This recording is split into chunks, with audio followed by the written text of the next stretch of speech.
All hands on deck, your captain is on the bridge. I'm Tony Velasquez. On this program, you and I will explore the innovations and advances that technology can contribute to improving the Filipino way of life. We'll upload information and ideas on the hardware and the software that will make you aware of new directions that can lead to better ways of doing things. There's no time like the present to think about a future perfect.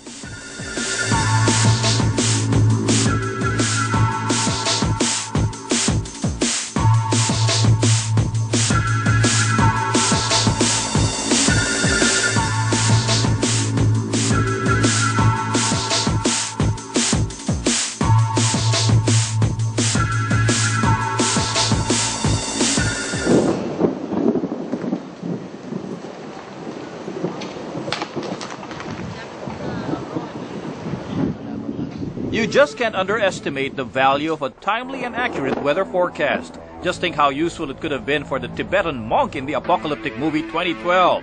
The forecast, cloudy with a chance of 3-mile-high tsunamis.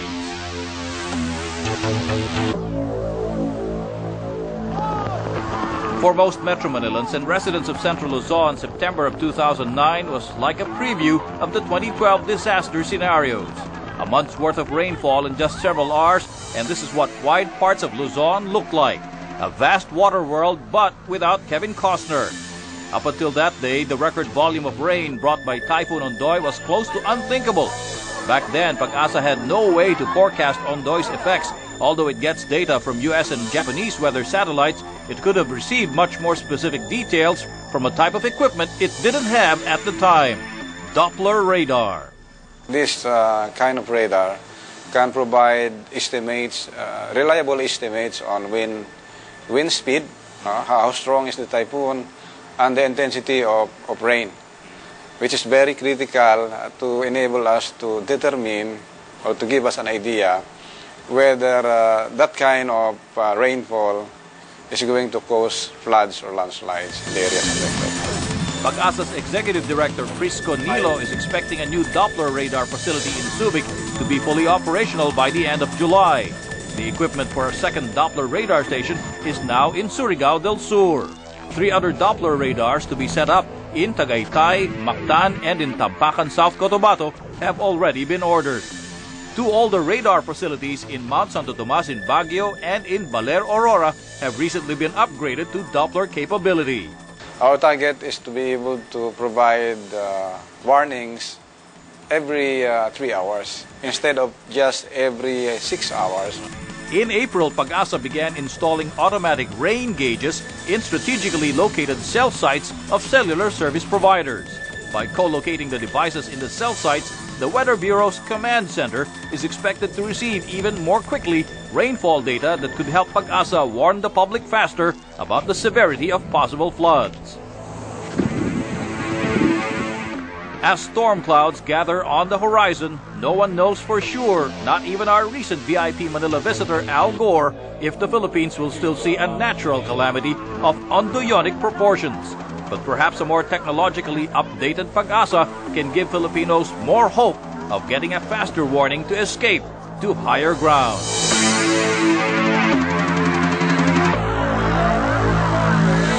Schools damaged by Ondoy and Pepeng last year have yet to be fully repaired, even as the new school year is already underway. One social entrepreneur has come up with an innovative solution to the task of rebuilding. Illac Diaz of the My Shelter Foundation now joins us to talk about the so-called Bottle School Project. Hi, Illac. Thank you very much for coming here today. Thank you.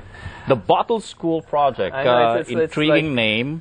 Does it somehow have to do anything with bottles? Actually, it is.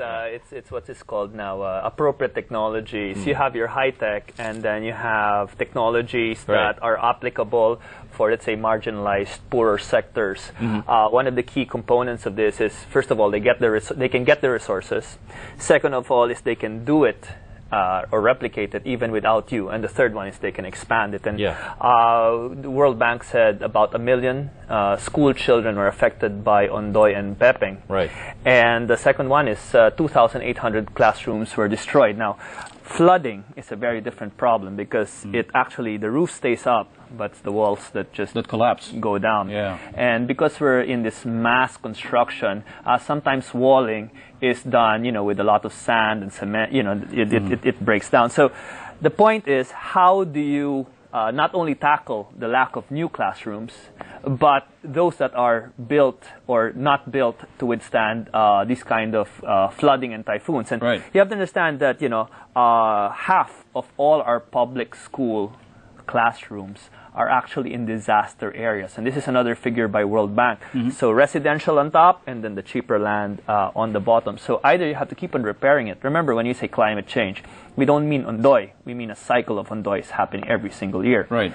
And so we wanted something that communities can get together, they can build it. And so when we talk about bottles, we mean plastic bottles. Plastic bottles. Ubiquitous, it's everywhere, causes floods, causes problems. Can you use what causes these problems and make it into a solution to rebuild this classroom? You're talking about soda bottles. I'm talking about soft drink soda bottles, 1.5 liters, and using it to build a strong wall that can, it can be rebuilt, but at the same time can withstand this kind of floods in the next round. Now, plastic itself, of course, is durable enough because it's not biodegradable, obviously. Well, you drink it for a minute or 2 minutes, it lasts 600 years. Right. So, it's once a plastic bottle or once plastic enters into the system, the economic system, or it's manufactured, it will stick around almost forever. Yeah. And the bottle itself is just a container for other materials that will make up the wall. Right. We started basically in the rural areas building what is called earthen schools. So it's our 5th earthen school, basically using what is called stabilized earth, silica ash, lime, some kind of cheap cement, and you mix it with the soil. So that's 95% soil and then that 5% binder. So it's like concrete? Does it come out like concrete? It comes out like brick. Like bricks. So the nice thing about soda bottles is it's already integrally strong. You can pile this on top, 40 on top of each other just with water and it won't explode. It's built well. Now the earthen wall is this big. The soda bottle, because you're just putting the soil inside, is 1/3 a stick. So you can actually use both technologies. When I say soil, I mean like Spanish churches, adobe, 300 years old technologies with modern science. Right. And so why not use what's widely available, plastic bottles, which is thrown around, available in every household, and stack them on top of each other. Now this is a trick. Instead of using metal bars, you can use human hair. Human hair? Well, the old way of doing it was using hay or mixed with mud. That used to be the the African technologies to build earthen homes. The older walls. Now you can use cement and human hair as a strong binder. It takes away cracking by 95%. It's been studied all around the world. You open a coffin, and the two things that you see there is human hair and bones. And bones and fingernail. But it's calcium, it's protein based. I mean, it just lasts forever.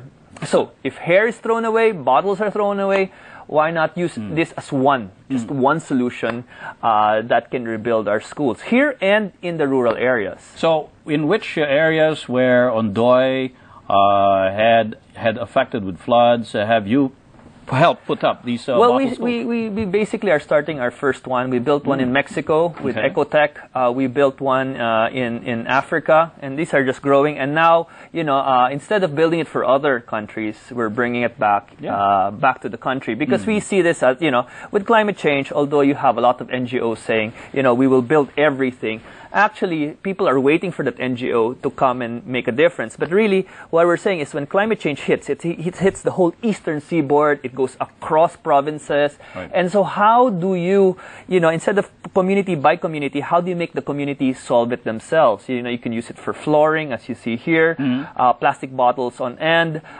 You can really get rid of this, but at the same time provide that really fantastic solution with something that has been troubling environmentalists and, at the same time, landfill. You can rebuild. And it's really the nice thing there is somewhere around, you're just going to see a wall go